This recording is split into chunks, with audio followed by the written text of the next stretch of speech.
ಯಾವುದು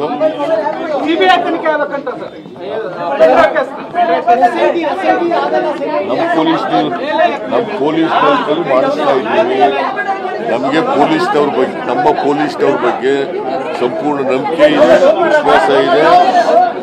ಅವರು ಕೂಡ ದಕ್ಷರಾಗಿದ್ದಾರೆ ನಮ್ಮ ಪೊಲೀಸ್ನವರು. ಅದರಿಂದ ಅವರು ಕೇಳ್ತಕ್ಕಂಥ ಡಿಮ್ಯಾಂಡ್ ಇದೆಯಲ್ಲ, ಅದು ಒಂದು ಕಾಲದಲ್ಲಿ ಏನು ಹೇಳಿದ್ರು ಗೊತ್ತಾ ನಿಮಗೆ? ಬಿಜೆಪಿ ಅವರು corruption bureau of investigation, corruption bureau of investigation number 1.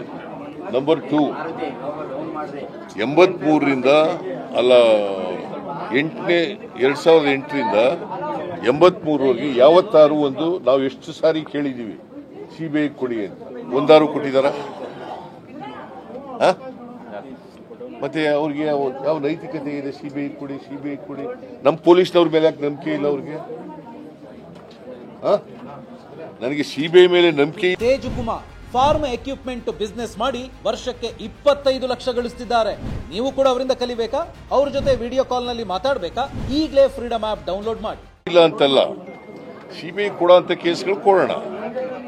ನಾನು ಹಿಂದೆ ಮಿನಿಸ್ಟರ್ ಇರುವಾಗ, ಚೀಫ್ ಮಿನಿಸ್ಟರ್ ಇರುವಾಗ 7 ಕೇಸ್ಗಳು ಕೊಟ್ಟಿದ್ದೆ. ಯಾವುದು ಕನ್ವಿಕ್ಷನ್ ಆಗಲಿಲ್ಲ. ಹಾಗಂತೇಳಿ ಸಿಬಿಐ ಮೇಲೆ ನಂಬಿಕೆ ಇಲ್ಲ ಅಂತಲ್ಲ. ನನಗೆ ಸಿಬಿಐ ಮೇಲೂ ನಂಬಿಕೆ ಇದೆ. ಅದು ಒಂದು investigating agency. Our police SIT is also investigating agency. ನಮ್ಮ ಪೊಲೀಸ್ನವ್ರ ಕಲೆ ಮಾಡಿಸ್ತೀವಿ. ಆಡಿಯೋ ಆಚೆ ಬಂತು ಅಂತಾನೆ ದೇವರಾಜೇಗೌಡರನ್ನ ಅರೆಸ್ಟ್ ಮಾಡಿದ್ರು. ಸರ್ಕಾರ ಸಿಕ್ಕಾಕಿಕೊಳ್ಳುತ್ತೆ ಅಂತ ದೇವರಾಜೇಗೌಡರನ್ನ ಅರೆಸ್ಟ್ ಮಾಡಿದ್ದಾರೆ ಅಂತ ಬಿಜೆಪಿ ಆರೋಪ ಮಾಡ್ತಿದೆ. ಬಿಜೆಪಿ ಏನು ಆರೋಪ ಮಾಡ್ತಿದೆ? ಅವ್ರು ಸುಳ್ಳು ಆರೋಪಗಳು ಮಾಡೋದೇ ಅವ್ರ ಕೆಲಸ, ಕಸಬು ಅವ್ರಿಗೆ.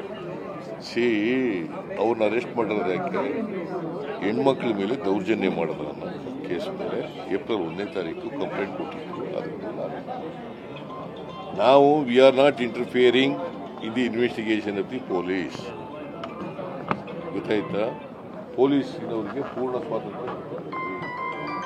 ಅವರು ತನಿಖೆ ಮಾಡಿ ತಪ್ಪಿತಸ್ಥರಿಗೆ ಶಿಕ್ಷೆ ಕೊಡಿಸ್ತಕ್ಕಂಥದ್ದು ಪೊಲೀಸ್ನವ್ರಿಗೆ ಜವಾಬ್ದಾರಿ.